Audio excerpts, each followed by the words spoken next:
బాగా ఇష్టం సాగర సంగమంలో ఆ లాస్ట్ వేదం అణువును ఉన్నారు. అది ఏంటో తెలియని ఒక అది వినగానే ఒక డ్రామా క్రియేట్ అయిపోతుంది. అది వేదం వేదం అణువును ఉన్నారు.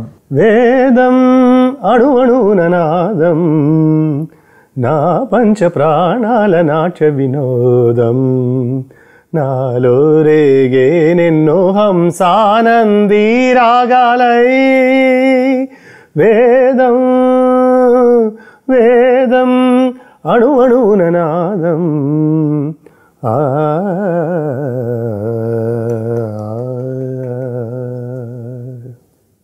వినగానే ఏంటో ఒక ఫీలింగ్ వచ్చి నాకు నోస్టాలజిక్ అయిపోతుంది వినగానే. అది రాగం హంసానంది రాగం, అది అందుకనే హంసానంది అని రాశారు అందులో మాట ఆయన. ఇంకొకటి హంస అనే మాట వింటే యాక్చువల్గా ఆడు చనిపోబోతున్నాడు, హంస ఎగిరిపోయిందని అంటారు. బేసిక్గా హంస స్పిరిచువల్ దాంట్లో కూడా వాడతారు. ప్రాణం హంస లాంటి పవిత్రమైనది, ఒక తెల్లటి కాంతి పుంజం లాంటి దేహం. అవును, సో అది వెళ్ళిపోయింది అని బేసిక్గా. అందుకని దానికి కూడా మ్యాచ్ అవుతుంది, ఎందుకంటే చనిపోవడానికి ముందు పాడుతూ ఉంటాడు. స్థాయిలు మంచి స్థాయిలు ఎత్తుకున్నాడు ఆయన ఇళయరాజా. ఆ స్థాయిలో ఎత్తుకోవటంలోనే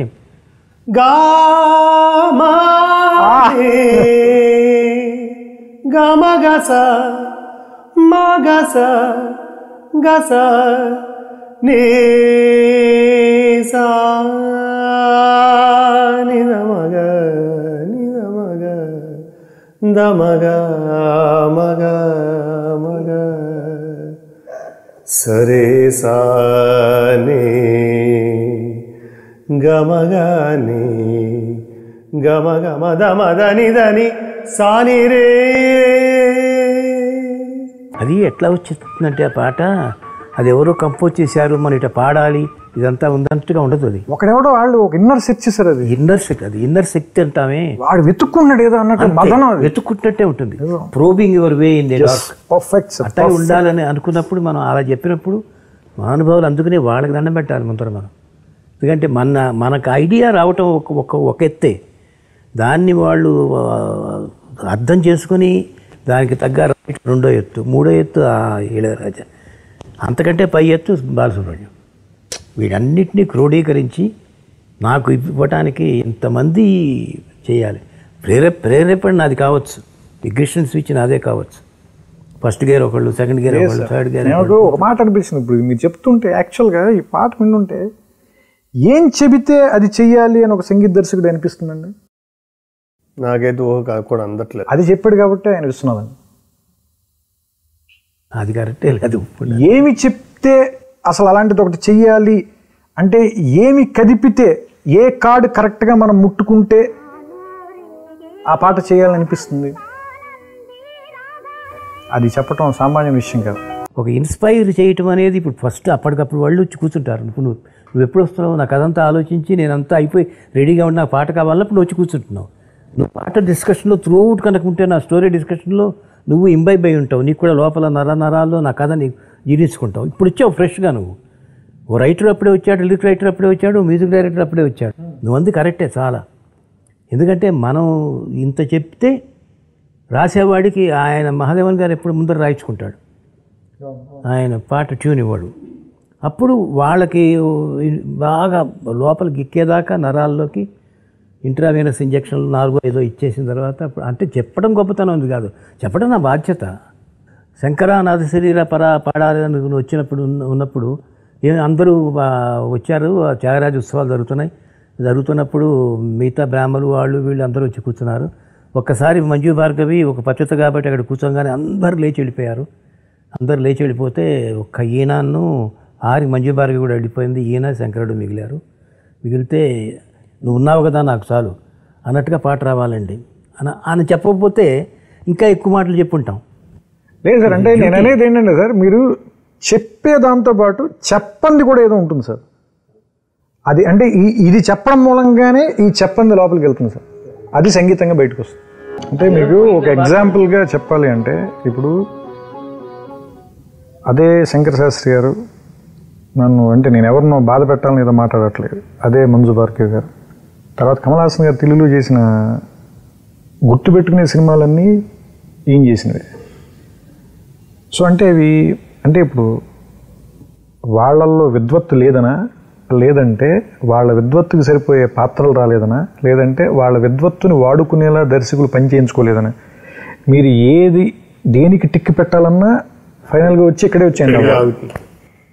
సో మీరు ఏ ప్రశ్న వేసుకున్నా సమాధానం వచ్చి ఆన్సర్ ఒకటే, అన్నిటికీ ఆన్సర్. 5 మార్కుల ప్రశ్న అయినా 1 మార్కు ప్రశ్న అయినా దేనికైనా కానీ అంతే. ప్రూఫ్ ఎగ్జాంపుల్ అదే కే విశ్వనాథనే రావాలి మళ్ళీ. ఎందుకంటే అది అంటే బేసిక్గా చాలా మౌలికమైన దశలో కథ అనుకోవడం దగ్గర నుంచి ఆయనకుండే సంస్కారం. అది దైవదత్తంగా ఇవ్వబడింది, కొంత అమ్మా నాన్నలు పెంచింది, కొంత ఆయన అలవాటు చేసుకున్నది. సో వీటన్నిటి మిక్సరే కదా ఆయన. సో అందుకని బేసిక్గా ఆయన ఆలోచించే విధానంలోనే, అంటే అసలు మొదట అక్షరం పెట్టేటప్పుడు ఇందాక ఆయన చెప్పినట్టు రాసుకునేటప్పుడే ఫస్ట్ పెట్టడంతోనే ఆయన ముందు ఆలోచించడమే, ఆ దారిలో ఆలోచించడం మొదలు పెడతాడు ఆయన. బేసిక్గా ఆటోమేటిక్గా అందరూ వచ్చి ఆ గ్రూవ్లో కూర్చుంటారు, దానికి సంబంధించిన వ్యక్తులే వస్తారు, వాళ్ళే వచ్చి కూర్చుంటారు అక్కడ. అదే సుందరరామూర్తి గారు ఎన్ని మాస్ పాటలు రాశారో మనకి తెలుసు, కానీ ఈయన దగ్గరికి రాగానే వెంటనే మళ్ళీ. కానీ అది సంస్కారం, వాడి సంస్కారం త్రివిక్రమ్. ఆయన లేనిదే రాయడు అసలు, బయట కూర్చొని రాస్తాడు, రాసి 2 పొలవులు లోపలికి పంపిస్తాడు పైగా. ఎందుకని నిజంగా అటు చెయ్యక్కర్లేదు ఆయన, అలా అది వాడి సంస్కారం అది. రాయలు నువ్వు చెప్పినట్టు రాయలేక ఆయన. అంటే గుర్ర పందాలంటే మనం గుర్రం మీద కూర్చుని కాదు కదా, పరిగెత్తక్కర్లేదు, దూరంగా ఎక్కడ ఉంది ఫోన్లో కూడా పందెం కాయచ్చు. కానీ గుళ్ళోకి వెళ్ళి పూజ చేయించుకోవాలంటే మన దగ్గర ఉండి వెళ్ళి విషయంలో మాత్రం భూతం తిరువేంద్ర సీతారామ శాస్త్రి జంధ్యాలు కూడా వాళ్ళు చివరిదాకా అలా గౌరవం చూపించారు. ఏముంది గౌరవం చూపించడం లేదని. వాళ్ళు ఇప్పుడు సుందరామూర్తి గారు ఎదుట కానీ ఏముందో వాళ్ళకి తెలుసు. ఎగ్జాక్ట్లీ ఇప్పుడు గుడిలోకి వెళ్తే ఏం చేయాలి ఎవరికి చెప్పక్కర్లేదు, ఆటోమేటిక్ చెప్పులు బయట వదిలే వెళ్తాం లోపల. అది మన ఇప్పుడు Shankarabharanam, I like that game. Shankarabharanam అనేది ఇప్పుడు అంటే ఇప్పుడు ఒక classical music, Indian classical, Carnatic classical, whatever, అంటే నాకు I'm not an expert on that. కానీ ఆ టైంలో మేము వేటగాడు, అడవి రాముడు, డ్రైవర్ రాముడు సినిమాలు చూసే టైంలో శంకరాభరణం వచ్చి శంకరా అని అలాంటి పాటలు అండ్ టోటల్ అంత ట్రెడిషనల్గా శంకర్ శాస్త్రి గారి లుక్ కానీ, మంజు భార్గవ్ గారి లుక్ కానీ, ఇది అంటే it is that was like a stunner for everyone. నేను ఒక్కనే కాదు, ఇట్ ఈస్ అంటే మేము స్టూడెంట్గా ఉన్నప్పుడు ఐ కెన్ స్టిల్ అండర్స్టాండ్. కొంచెం మిడిల్ క్లాస్ ఫ్యామిలీ ఆడియన్స్ చూసారంటే, స్టూడెంట్స్ మేము అందరం ఎగబడి చూసాం ఆ సినిమా. And that is a classic example of tradition. ఆచారానికి మరో పేరు అంటే Sankarabharanam, everything in that you know. So దాంట్లో ఇప్పుడు ఏంటి, ఒకటి మేము మాకు నచ్చే వెస్టర్న్ మ్యూజిక్ని అగెయిన్స్ట్గా ఉన్న సినిమా. మనది ఏమాత్రం తక్కువ లేదు, మన సంగీతం కూడా దానికన్నా ఎక్కువే కానీ తక్కువ కాదు అని చెప్పడానికి ఎవరికి చెప్తున్నారు? వెస్టర్న్ మ్యూజిక్ ఇష్టపడే వాళ్ళు చెప్తున్నారు. అసలు మన మ్యూజిక్ మర్చిపోయి కంప్లీట్గా వెస్టర్న్కి షిఫ్ట్ అయిన వాళ్ళ ఆడియన్స్గా పెట్టుకుని వీళ్ళు రివర్స్ లాజిక్లో దే మేనేజ్ టు ప్రూవ్. కానీ maybe it didn't sustain. Maybe Viswanath garu తీసినప్పుడు సప్తపది లాంటి ఒక 5-6 సినిమాలు వచ్చి మళ్ళీ స్లోగా వెనక్కి వెళ్ళిపోయింది. ఆఫ్టర్ దట్ రీసెంట్ టైమ్స్లో at least I don't remember hearing anything like that you know. So దాంట్లో నాకు చాలా ఫేవరెట్ మూమెంట్ మొత్తం ఫిలింలో. ఇప్పుడు ఫిలిం కాంటెక్స్లో ఒక ఎంతో వెలుగులో ఉన్న ఒక వ్యక్తి ఏదో కారణాల వలన ఈ వెస్టర్న్ మ్యూజిక్ ఇన్ఫ్లుయెన్స్ కిందకు వచ్చి మళ్ళీ ఆ వెలుగులోకి తీసుకురావడానికి ఒక శిష్యురాలు దాన్ని ట్రై చేసినప్పుడు దానికి ఉన్న ఒక కృతజ్ఞతతో అది చేసినందుకు ఆ వ్యక్తికి,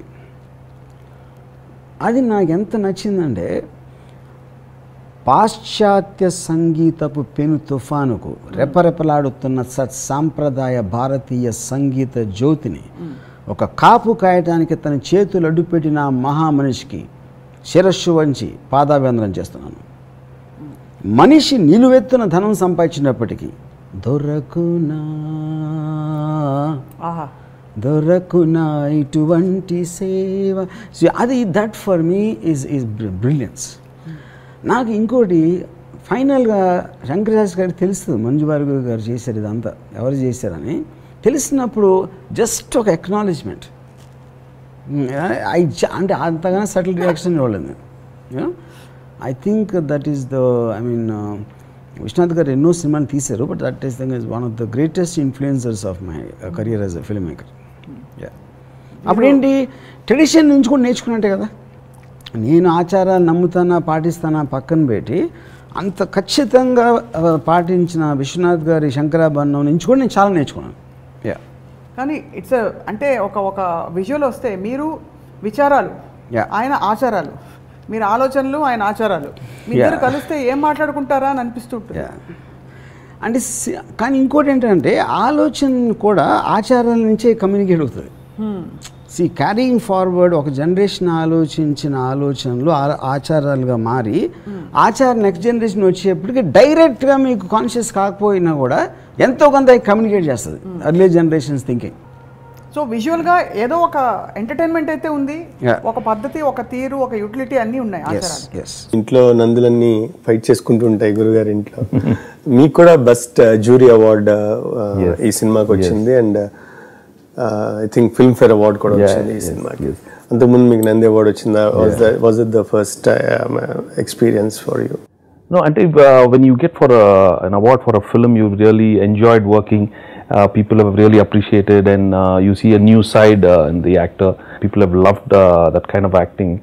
You really feel good about it, and you enjoy that, the appreciation and the career lo kunne dorugutayi. It's just unfortunate that I couldn't do many more films. అంత బెస్ట్ ఫిల్మ్ చేసిన తర్వాత ఆపర్చునిటీ మళ్ళీ చిన్న అబ్బాయి చేశారు, అది కూడా చాలా రోజులు అయింది చేసి. Given a chance would you?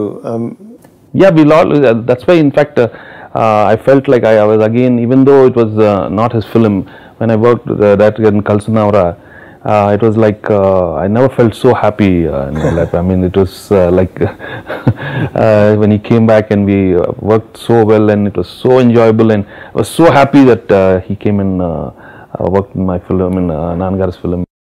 Being a son of a very senior producer, మీకు కానీ రామనాయుడు గారికి కానీ అన్నయ్య గారికి కానీ పెద్దవాళ్ళు చేయాల్సిన క్యారెక్టర్ లాగా అనిపించి అలా ఏమైనా అప్రహెన్షన్స్ ఉండేయా మీరు before? No, every single day, you won't believe it.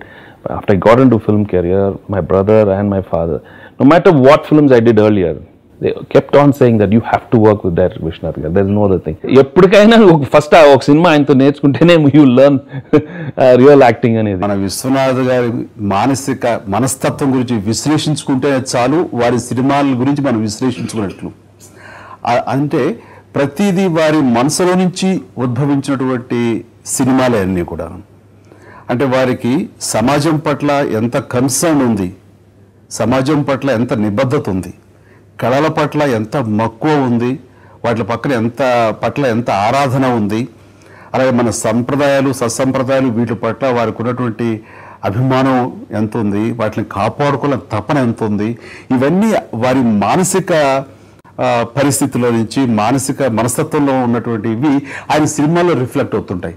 మరీ ముఖ్యంగా హ్యూమన్ వాల్యూస్, మానవతా బంధాలు, అవి నిజంగా ఈనాటి సినిమాల్లో కానీ ఏనాటి సినిమాల్లో చూసినా వాటిని ఆలంబనగా చేసుకున్నా సరే వాటి ఇంటెన్సిటీ అనేది అంతంత మాత్రంగానే ఉంటుంది. అలాంటిది దాని ఆ విలువల్ని పూర్తిగా ఆయన సినిమాల్లో మనం సుస్పష్టంగా మనం చూడగలం. అట్లాగా ప్రతి సినిమాలో ఒక సోషల్ ఇష్యూని తీసుకుంటారు, దానికి ఒక ఆన్సర్ చెప్తారు ఆయన సినిమాల్లో. అండ్ విశ్వనాథ్ గారి గురించి చెప్పేంత పెద్దవాడిని కాదు, కానీ ఆయన అత్యంత దగ్గర మనిషిగా ఉండే అదే నీ నమ్రత, అదే ఉన్నటువంటి. ఇవాళ మీరని పిలవాలా నువ్వని పిలవాలా నాకు అర్థం కాని టైంలో నేను ఒకసారి అన్నా కూడా అన్నమాట, ఏమని పిలవాలి, అది ఇది ఒకటా రెండా వారితో ఉన్న నాకు అనుబంధానికి, వారి పట్ల నాకున్న అభిమానానికి అలవోక వస్తూనే ఉంటాయి. చెప్పాల్సి బోల్డ్ అంత లోపల తన్నుకు వస్తున్నాయి మాటలు. నేనే రిస్టర్న్ అవుతున్నాను, ఎట్లాగా ఎంతవరకు మాట్లాడాలి ఎంతవరకు మాట్లాడకూడదు అని దీని మీద. మీరు విశ్వనాథ్ గారికి చేసిన రెండవ సినిమా స్వయం కృషి చాలామందిని ఇన్స్పైర్ చేసింది, చాలామంది జీవితాల్లో ఎంతో మార్పులు తీసుకొచ్చింది. కృషితో నాస్తి దుర్భిక్షం అనడానికి, స్వయం కృషితో ఏ స్థాయికైనా ఎదగచ్చు అనడానికి మీరే ఒక పర్ఫెక్ట్ నిదర్శనం సార్. స్వయం కృషి అనే సినిమా అదొక వ్యక్తిత్వ వికాసపు పుస్తకం అలాగా మనం అనుకోవచ్చు. అది ఆ మనిషి ఎంత ఎత్తుకు ఎదిగినా సరే అణిగిమణిగి ఉండాలి, ఒదిగి ఉండాలి, నిండా ఫలాలతో నా చెట్టు ఎలా ఎత్తి వంగి ఉంటుందో అలా ఉండాలి అని చెప్పినటువంటి కథ. గురువుగారు ముందు చెప్పినట్లుగా ఇందాక చిరంజీవి నేను ఆ సమయంలో శుభలేఖ సమయంలో ఎలాగా చూశానో, అప్పుడు ఎట్లా బిహేవియర్ ఉందో, ఈ రోజుకి అదే రకంగా ఉంటాడు అంటే బహుశా ఆయన సినిమాలను చూసి ఆ సినిమాల నుంచి ఇన్స్పైర్ అయ్యి దాని నుంచి ఆ రకంగా మేము నేర్చుకున్నామేమో అని కూడా అనుకోవచ్చు. సో ఇట్స్ ఎ లెసన్, ప్రతి సినిమా ఒక లెసన్. అందుకనే అది కేవలం వినోదాత్మకమే కాదు, అందులో విజ్ఞానం కూడా ఉంటుంది. అందుకనే అవి ఒక పర్సనాలిటీ డెవలప్మెంట్ పుస్తకాల్లాగా అనుకుంటాను. అందులో స్వయం కృషి బెస్ట్ ఎగ్జాంపుల్. అండ్ క్యారెక్టరైజేషను ఒక చెప్పులు కుట్టుకునే స్థాయి నుంచి ఒక పెద్ద షూ కంపెనీ ఓనర్గా ఎదిగి ఒక కార్లు మంది మార్బలం ఇంత హంగామా ఉన్నా సరే తను బేసిక్స్ని వదలలేదంటానికి, రూట్స్ మర్చిపోవటం లేదు, నేను మర్చిపోకూడదు అని తానుగా ఒక నిర్దేశించుకోవడానికి చక్కటి అట్మాస్ఫియర్లు పెట్టుకుంటాడు.